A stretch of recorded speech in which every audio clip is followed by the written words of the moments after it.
نحمده ونصلي على رسوله الكريم أما بعد فأعوذ بالله من الشيطان الرجيم بسم الله الرحمن الرحيم لئن شكرتم لأزيدنكم ولئن كفرتم إن عذابي لشديد وقال تعالى ادع إلى سبيل ربك بالحكمة والموعظة الحسنة وجادلهم بالتي هي أحسن صدق الله العظيم قال النبي صلى الله عليه وسلم المرء مع من أحب أو كما قال عليه الصلاة والسلام اللهم صل على محمد وعلى آل سيدنا ومولانا محمد وبارك وسلم عليه محبوب گرامی ہمارے حضرت محترم صاحب دامت برکاتہم اور دیگر علماء کرام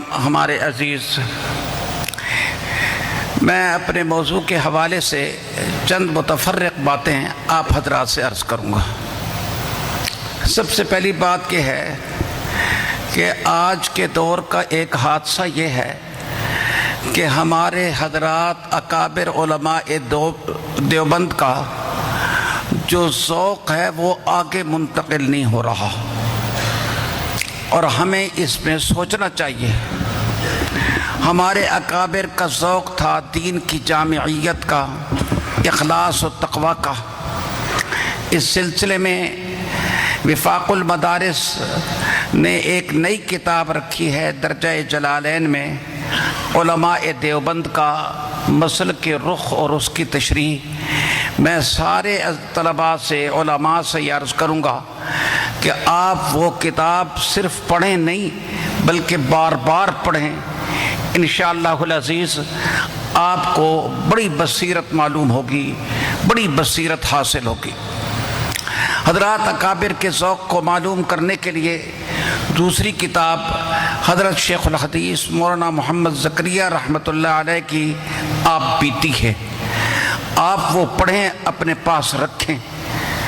جیسا کہ حضرت محترم صاحب نے فرمایا تھا کہ آپ کو جمع کرنے کے مقاصد میں سے ایک مقصد رہنمائی بھی ہے، تو اسی سلسلے میں چند باتیں عرض ہیں۔ یہ ہمارا مادر علمی ہے خیر المدارس، اور اس کے بانی تھے حضرت مولانا خیر محمد صاحب رحمۃ اللہ علیہ۔ ہمارا جتنا تعلق اپنے مادر علمی سے مضبوط ہوگا، ہمارے دل میں جتنی زیادہ عظمت بانی خیر المدارس کی ہوگی، اتنا زیادہ ہم اس ادارے کا فیض دور رہتے ہوئے بھی حاصل کر سکیں گے۔ آپ نے حدیث نہیں پڑھی، نہیں سنی، المرء مع من احب، آدمی دور ہوتا ہے فیض لے لیتا ہے۔ حدیث پاک میں آتا ہے اگر کوئی آدمی کسی چیز سے محبت کرتا ہے اور دور بھی ہے تو وہ اس کا اثر لے لیتا ہے، اور اگر محبت نہیں ہے اور قریب بھی ہے تو وہ اثر نہیں لیتا۔ آپ دیکھتے نہیں کئی دفعہ طلباء جو ہے نا، ہم دیکھتے ہیں یہ کرکٹ کھیل رہے ہوتے ہیں اتوار کے دن، وہ بال جو پھینکتے ہیں نا سموسے کی طرح منہ بنا لیتے ہیں، جس طریقے سے کھلاڑی بناتا ہے، ان کے دل میں کھلاڑی کی محبت ہے۔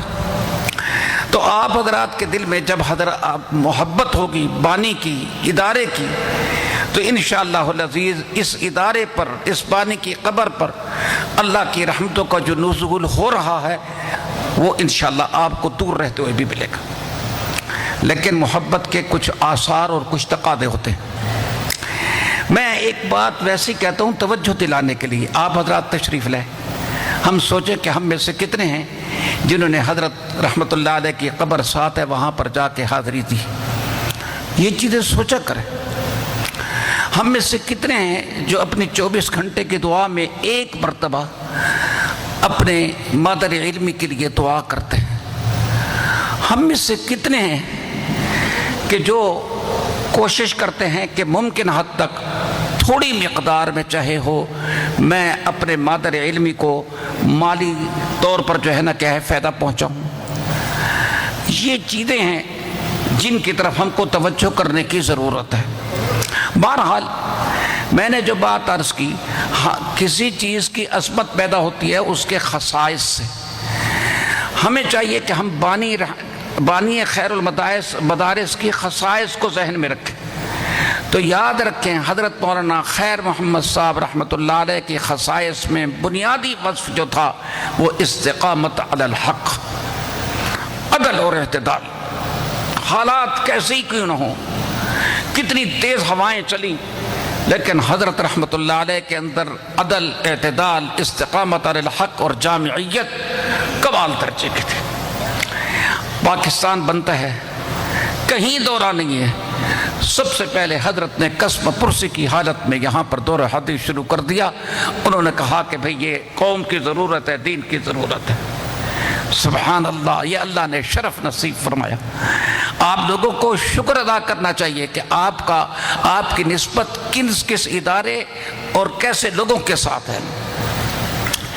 اور ایک بات یاد رکھنا، ملک کے اندر اسلام کی سربلندی کے لیے، ملک کے تحفظ کے لیے کوئی کام ہوا اس میں حضرت مولانا خیر محمد صاحب کا اور خیر المدارس کا حصہ ہے۔ پاکستان بنتا ہے، ایک حاکم کہتا ہے کہ جی مولوی کہتے ہیں کہ اسلام نافذ کرو، اسلام نافذ کرو، ہم کون سا اسلام نافذ کریں؟ کوئی کہتا ہے بریلوی ہے، کوئی کہتا ہے دیوبندی ہے، کوئی کہتا ہے شیعہ ہے، کوئی کہتا ہے سنی ہے۔ حضرت مولانا احتشام الحق مرحوم نے علماء کا مجمع، چند علماء کو بلوایا، چیدہ علماء کو بلوایا، اور انہوں نے 22 نکات مرتب کرائے کہ ان کی بنیاد پر آپ اسلامی نظام نافذ کریں، اس پر سب کا اتفاق ہے۔ ان میں ایک حضرت مولانا خیر محمد صاحب بھی تھے رحمت اللہ علیہ۔ آپ دیکھیں کہ حضرت کی جامعیت کیا ہے کہ ذوق اور مزاج کے اختلاف کے باوجود خیر المدارس کے جلسے کے اندر، جالندھر کے اندر جس طرح حضرت تھانوی رحمت اللہ علیہ تشریف لا رہے ہیں، حضرت مدنی بھی آ رہے ہیں، سید عطا اللہ شاہ صاحب بخاری بھی آ رہے ہیں، یہاں خیر المدارس ملتان کے اندر بھی یہی کچھ ہوتا تھا۔ جتنے علماء تھے دارالعلوم دیوبند سے منسلک یا دیوبندیت سے منسلک، سب حضرات کی یہاں پر تشریف آوری تھی۔ حضرت کو ختم نبوت کے مسئلے سے بڑا لگاؤ تھا۔ حضرت کے شاگرد رشید تھے حضرت مولانا محمد علی جلندری، جو یہاں آرام کر رہے ہیں۔ آپ کو پتہ ہونا چاہیے وہ مجلس شورا کے رکن تھے، اور وفات سے صرف ایک دن پہلے انہوں نے مجلس شورا کے اجلاس کے اندر حضرت نے شرکت فرمائی۔ یہی خیر المدارس ہے جس کی مجلس شورا میں تجویز ہوئی کہ بھائی کیا ہے، بھائی نصاب میں وحدت پیدا کی جائے، دینی مدارس کے نصاب میں۔ انشاءاللہ وہ تفصیل ہے۔ حضرت مولانا محمد اظہر صاحب دامت برکاتہم تاریخ لکھ رہے ہیں خیر المدارس کی، بانی خیر المدارس کی۔ آپ سب حضرات ان کے لیے دعا کریں کہ اللہ تعالیٰ ان کی مدد بھی فرمائے اور یہ کام جلد از جلد پائے تکمیل تک پہنچ جائے، انشاءاللہ پہنچے گا۔ تو یہ تجویز یہاں پر پیش ہوئی مجلس شورا میں، اللہ نے اس میں برکت دی، اور آپ دیکھ رہے ہیں کہ خیر المدارس کے اندر یہ تجویز پیش ہوتی ہے۔ حضرت مولانا خیر محمد صاحب رحمت اللہ علیہ ایک پودا لگاتے ہیں، اور ان کا پودا ماشاءاللہ اس کی آبیاری کرتا ہے، اور اس طرح آبیاری کر رہے ہیں کہ اصلها ثابت وفرعها فی السماء۔ سب کہو سبحان اللہ۔ یہ حضرت مولانا خیر محمد صاحب رحمت اللہ علیہ کی کیا تھی؟ ایک چیز تھی۔ مذہبی حوالے سے آپ دیکھیں ملک کے اندر ایک فتنہ اٹھا کہ نبی کریم صلی اللہ علیہ وسلم کی خدمت میں کوئی جائے اور صلاۃ و سلام پیش کرے تو آپ نہیں سنتے۔ یہاں خیر المدارس میں ہوا، حضرت مولانا خیر محمد صاحب نے فوراً جا کے تردید کر دی اسٹیج پر، اور فرمایا کہ یہ ان کے اپنے ذاتی نظریات ہیں، علماء دیوبند کا یہ مسئلہ نہیں ہے۔ پھر آپ کو پتہ ہونا چاہیے کہ ہمارے اکابر نے یہ طے کیا کہ مسلک دیوبند کی ایک کتاب ہونی چاہیے جس سے معلوم ہو کہ ہمارا کیا مسلک ہے۔ یہ کام حضرت مولانا سرفراز خان صاحب کے ذمہ لگایا گیا۔ حضرت مولانا سرفراز خان صاحب وہ سارا مواد لے کر خیر المدارس میں آتے ہیں، یہاں پر اکابر جمع ہوتے ہیں، اور اس کتاب کا نام ہے تذکیر الصدور۔ اس کے مقدمے کے اندر یہ بات لکھی ہوئی ہے، آپ کو پتہ ہونا چاہیے۔ مسلک کی بات آئی، بات کو صاف کر دیا۔ معذرت کے ساتھ ایک بات کروں گا، ہمارے ہی بعض لوگوں نے کوئی ایسی باتیں کی کہ دیوبندی بریلوی کوئی مذہب نہیں ہے اور یہ وہ ہے۔ الحمدللہ خیر المدارس نے اپنی علمی حدود کے اندر رہتے ہوئے اس بات کو بھی صاف کیا اور اس بات کو پایہ تکمیل تک پہنچایا۔ یہ بات آپ کو لگتی ہے کہ خیر المدارس صرف تعلیمی مدرسہ نہیں ہے بلکہ نظریاتی مدرسہ ہے۔ میں نے کیا کہا ہے؟ خیر المدارس صرف تعلیمی مدرسہ نہیں ہے بلکہ کیا ہے؟ نظر، لیکن تعلیمی مدرسہ بھی ہے۔ آپ یہ ہمارا تعلیم کے لحاظ سے مادر علم ہی ہے، انتظام کے لحاظ سے پدر انتظامی ہے۔ یہاں سے نظم بھی سیکھو۔ میں سب طلباء کو ایک بات کہتا ہوں، آپ حضرات استغفار بھی کریں اور اللہ سے دعا بھی کریں کہ طالب علمی کے زمانے میں ہمارے اساتذہ نے ہم پر جو محنتیں کی اور ہم نے ان کو بھلا دیا یا نظر انداز کر دیا، اے اللہ ہمیں معاف کر اور ہمیں اب وہ محنتیں یاد آنا شروع ہو جائیں۔ سمجھ آ رہی ہے بات بھائی سب کو؟ انشاءاللہ ایسا کرو گے لَإِن شَكَرْتُمْ لَأَزِيدَنَّكُمْ۔ یہاں پر میں ایک بات بھی وضاحت سے کہوں، آج کل جس دور میں ہم گزر رہے ہیں بڑا عجیب و غریب دور ہے۔ لوگ کہتے ہیں جی دیوبندی بریلوی فلاں فلاں تم نے کیا رکھ کر رکھا ہے، مسلمان کہلاؤ۔ ہم کہتے ہیں ہم مسلمان تو ہے، پھر کہتے ہیں دیوبندی کیوں کہلاتے ہو؟ میں کہتا ہوں دیوبندی ہونا ہماری تعلیمی نسبت بھی ہے، ہماری توضیحی نسبت بھی ہے، ہماری ذوقی نسبت بھی ہے۔ تعلیمی نسبت تو یہ ہے کہ ہماری سند دیوبند سے ہو کر گزرتی ہے۔ ایک ہماری بڑی سندیں دو ہیں، ایک گنگوہی سند، ایک نانوتوی سند۔ اس کی تفصیل آپ لوگ جانتے ہیں۔ ایک یہ ہماری توضیحی نسبت ہے، جب بھی کوئی ملک کے اندر انتشار ہوتا ہے تو علماء دیوبند جو فیصلہ کرتے ہیں ہم اس کو تسلیم کرتے ہیں۔ ایک گروہ کھڑا ہوا جو کہتے ہیں کہ جی ہم حنفی ہیں، ہم ماتریدی ہیں، اور اس کے ساتھ انہوں نے صفات نبوت کے اندر افراد سے کام لینا شروع کر دیا، نصوص کے اندر گڑبڑ کرنا شروع کر دی۔ علماء دیوبند نے توضیح کی کہ نہیں، اس نص کا یہ مطلب نہیں، اس عقیدے کا یہ مطلب ہے، اس کا یہ مطلب ہے، اس کا یہ مطلب ہے۔ توضیحی نسبت ہو گئی، ہم نے اس کو قبول کر لیا۔ دیوبندیت ہماری ذوقی نسبت بھی ہے۔ ذوقی نسبت کیا ہے؟ کہ ہماری جس طرح ذوق ہے علماء دیوبند کا کہ ظاہر کے ساتھ باطن کو بناؤ، صرف ظاہر کے اوپر مدار نہ رکھو، اور یاد رکھیں کہ یہ جتنے فتنے کھڑے ہوئے ہیں، مثلا خوارج ہیں، یہ ظاہر شریعت کے بڑے پابند تھے۔ کیوں؟ اس لیے کہ یہ کہتے تھے مرتکب کبیرہ دائرہ اسلام سے خارج ہے، لیکن باطن میں نہ محبت تھی، نہ باطن میں ذوق تھا، نہ باطن میں اعتدال تھا۔ نتیجہ یہ ہے کہ ان کی ظاہر جو شریعت پر عمل تھا وہ ان کے لیے فتنہ بن گئی۔ ہمارے علماء دیوبند نے ہم کو بتایا کہ تم ظاہر پر عمل کرو، ظاہر پر عمل کے ساتھ ساتھ باطن پر بھی عمل کرو۔ میں سب ساتھیوں سے کہتا ہوں، دستپستہ گزارش کرتا ہوں، آپ حضرات کی بے ادبی کرتے ہوئے کہتا ہوں کہ آپ اور میں باطن کی طرف پہلے سے زیادہ متوجہ ہوں۔ اپنا احتساب کیا کریں۔ احتساب روحانی چیک اپ کو کہتے ہیں۔ ہم سوچیں کہ ہم اتنی عبادت کرتے اپنے ماتے میں، ہم کیوں تغیر محسوس نہیں کرتے، کیوں تبدیلی محسوس نہیں کرتے؟ اپنی نیت کو ٹھیک کریں۔ انما الاعمال بالنیات، نیت صرف اس سے ٹھیک نہیں ہوتی میں نے نیت کر لی۔ نیت عمل سے پہلے ابھار کا نام ہے، جذبے کا نام ہے۔ جو آدمی کو عمل پر مجبور کرتا ہے وہ جذبہ اللہ کی رضا کا ہونا چاہیے۔ وہ جذبہ کیا ہونا چاہیے؟ اللہ کی رضا کا۔ ہمیں صفات کی فنی تعریفوں کا نام پتہ لگنا چاہیے۔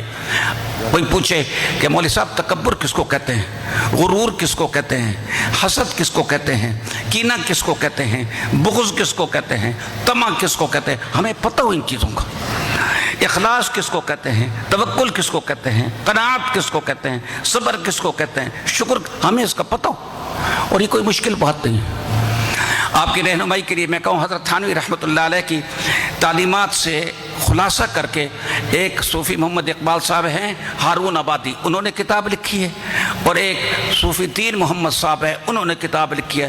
دو کتابیں ہیں، آپ لے لیں، ان کے اندر ایک ایک صفت کی تعریف، اس کی علامات، اس کا علاج، سب چیز موجود ہے۔ حضرت امام غزالی رحمۃ اللہ علیہ پڑھاتے تھے، بغداد میں پڑھانا چھوڑ دیا۔ علماء کہے جی حضرت آپ کی وجہ سے نقصان ہو رہا ہے۔ کہہ رہے دیکھو بات سنو میری، اگر میں تم سے لیان کا مسئلہ پوچھوں نا تو تم فوراً بتا دو گے، اور اگر میں تم سے پوچھوں تکبر کی کیا تعریف ہے تمہیں پتہ نہیں ہے، تم بتاؤ کیا کرتے ہو۔ اس کے لیے کسی صحیح اللہ والے سے رابطہ قائم کریں۔ صحیح اللہ والا وہ ہوتا ہے جس کی صحبت میں بیٹھ کے آدمی کے دل کے اندر اللہ کی طرف توجہ ہو جائے، اور تزکیہ کا ذوق پیدا کریں۔ پھر کہتا ہوں تزکیہ کا ذوق پیدا کریں، پھر کہتا ہوں تزکیہ کا ذوق پیدا کریں۔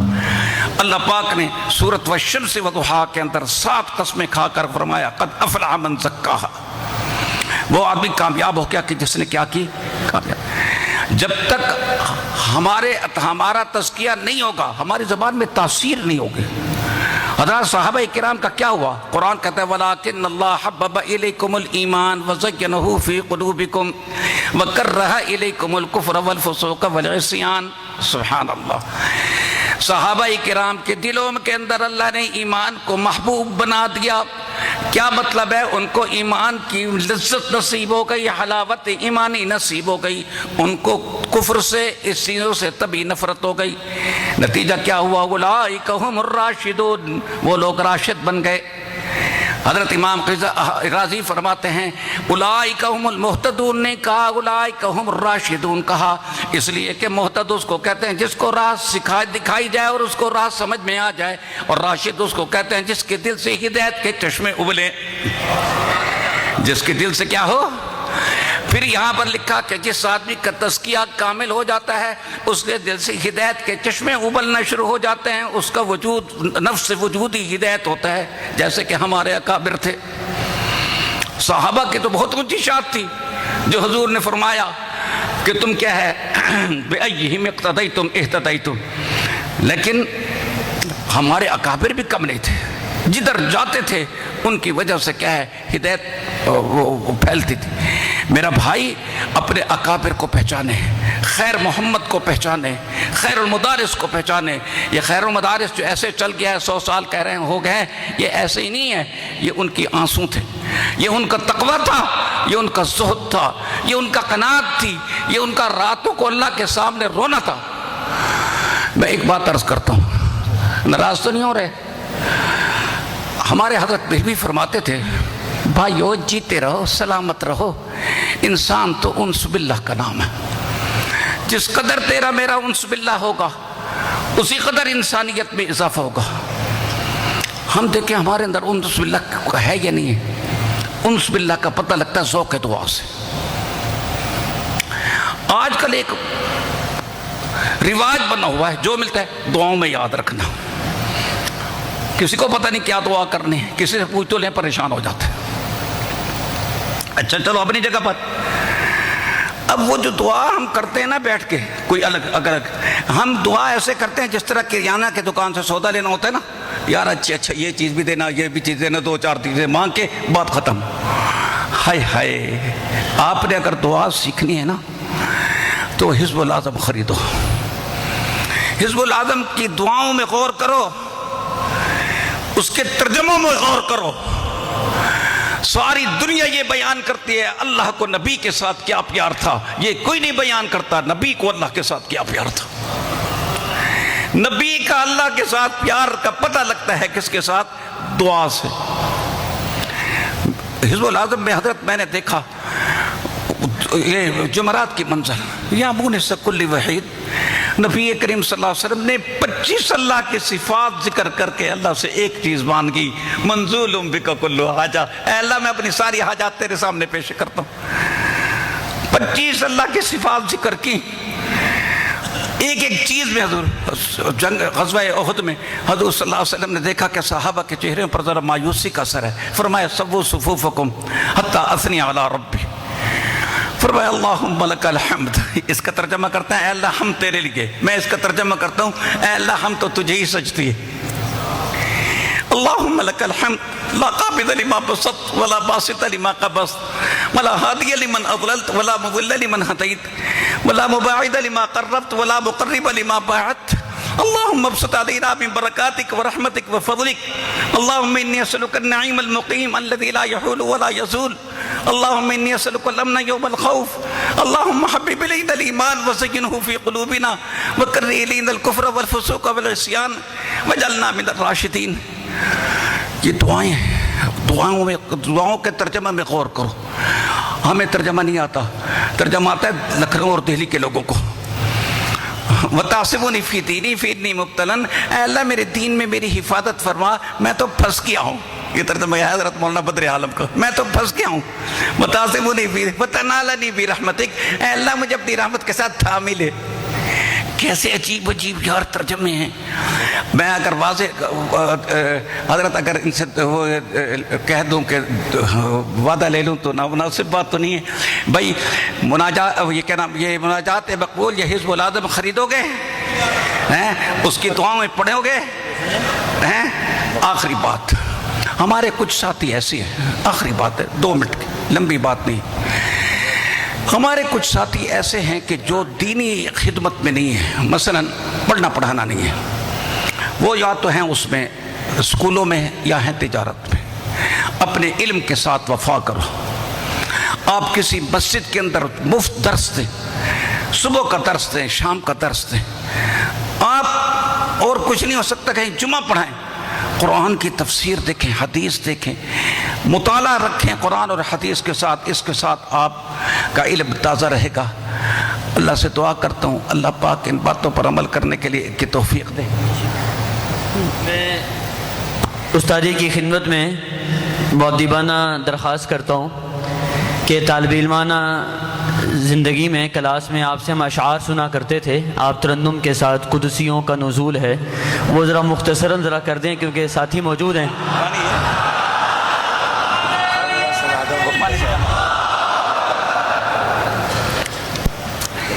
میں ان کے بس وہ بتا دینا حضرت گنگوہی رحمۃ اللہ علیہ کے مزار پر نفیس شاہ صاحب رحمۃ اللہ علیہ اشعار کے یہ جو اشعار ہیں یہ حضرت قطب الاقطاب حضرت گنگوہی نور اللہ مرکزہ کے مزار پر حضرت سید نفیس الحسینی شاہ صاحب رحمۃ اللہ علیہ نے کہے تھے. میں انشاءاللہ اس حکم کی بھی تعمیل کرتا ہوں، لیکن اس سے پہلے 2-3 اشعار اور سنانا چاہتا ہوں دعا سے متعلق. حضرت مولانا ابو الحسن علی بی ندوی ہمارے قریب العہد بزرگوں میں گزرے ہیں. ان کی ایک ہمشیرہ تھیں جی، نہیں بس صرف 3 جی، صرف وہ 3 اشعار ہیں. تو ان کے اشعار ہیں بڑے دکھ ہیں. مرحومہ کہتی ہیں بندہ نواز میری، بندہ نواز میری منت کی لاج رکھ لے، میری نہیں تو اپنی رحمت کی لاج رکھ لے. کہتی ہے کب سے لیے کھڑی ہوں، کب سے لیے کھڑی ہوں میں کاسے گدائی، کب سے لیے کھڑی ہوں میں کاسے گدائی، اب تک ملا نہ مجھ کو اور شام ہونے آئی. کب سے کھڑی ہوں یا رب، یا رب، کب سے کھڑی ہوں یا رب امید کے سہارے، یہ دن نہ جانے میں نے کس طرح سے گزارے. اب تصور کریں سامنے کعبۃ اللہ کا دروازہ ہے. وہ مائی صاحبہ کہتی ہیں ہے باب یہ کرم کا، ہے باب یہ کرم کا خالی نہ پھر یا رب، دینا اگر ہے تجھ کو، دینا اگر ہے تجھ کو پھر کیوں ہے دیر یا رب. یہ ابھی ہمارے نیب صاحب فرما رہے تھے کہ حضرت گنگوہی والے اشعار.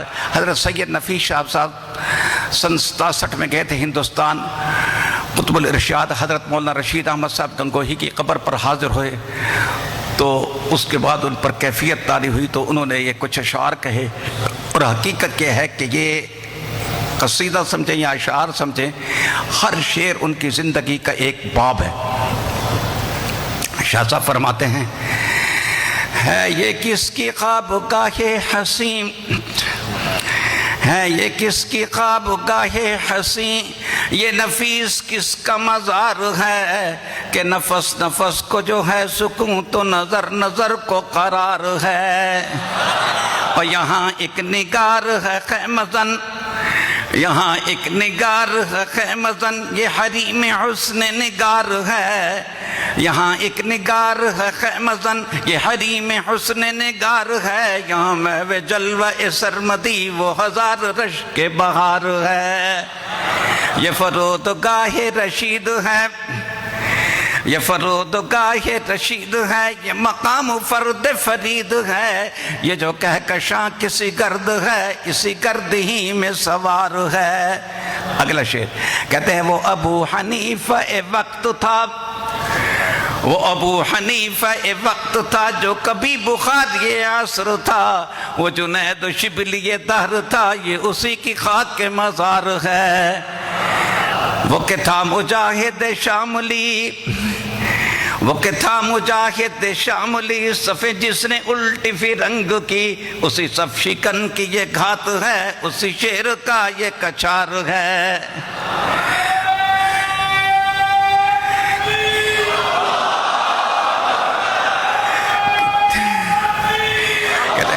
کہتے میں نگاہ شوق کا کیا کروں، میں نگاہ شوق کا کیا کروں، میں دل ناصبور سے کیا کہوں، ابھی حشر میں بڑی دیر ہے، ابھی دور روز شمار ہے۔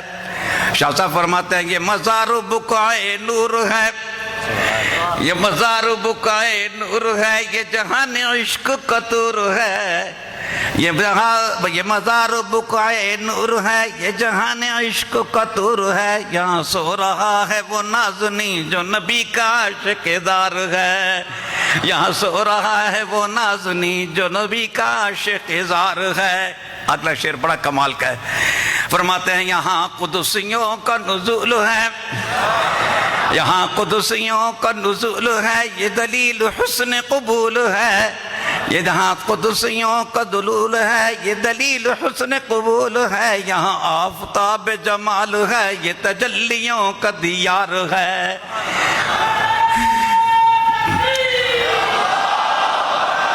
کہتے ہیں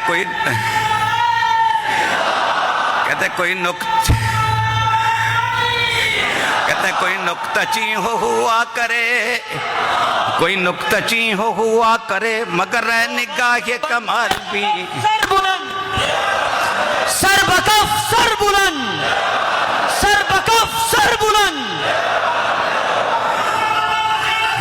دیوبند دیوبند دیوبند دیوبند۔ اور کوئی نکتہ چین ہوا کرے مگر نگاہ کمال بھی، کوئی نکتہ چین ہوا کرے مگر نگاہ کمال بھی، ذرا کر کے دیکھو مشاہدہ یہاں نور ہے وہاں نار ہے۔ جو نکتہ چین کرنے والے تھے، اللہ اکبر، کہتے ہیں کبھی جام پینے پہ آ گئے، اور کبھی جام پینے پہ آ گئے تو سمندروں کو چڑھا گئے، یہ جو آج تک نہیں ہوش ہے میں عشق ہی کا خمار ہے۔ اب شاہ صاحب اپنی کیفیت بیان کرتے ہیں، کہتے ہیں یہ عنایتیں یہ نوازشیں، یہ عنایتیں یہ نوازشیں، ابھی آپ مجھ سے نہ پوچھئے، میری آنکھ محو جمال ہے، میرے سامنے رخ یار ہے۔ سبحان اللہ۔ میرے آنکھ میرے سامنے رخ یار ہے۔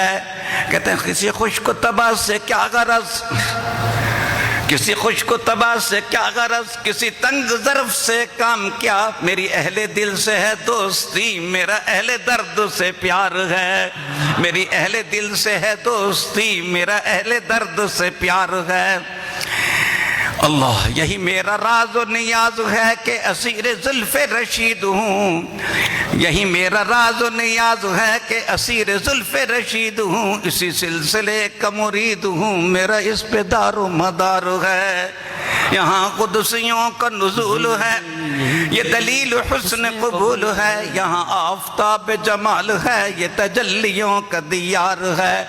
آخری شعر فرماتے ہیں میں فدائے عشق رسول ہوں، میں فدائے عشق رسول ہوں، میں نبی کے پاؤں کی دھول ہوں، میرا دل خدا کے حضور میں بنیاد سجدہ گزار ہے۔ اللہم صلی علی محمد۔ جزاک اللہ۔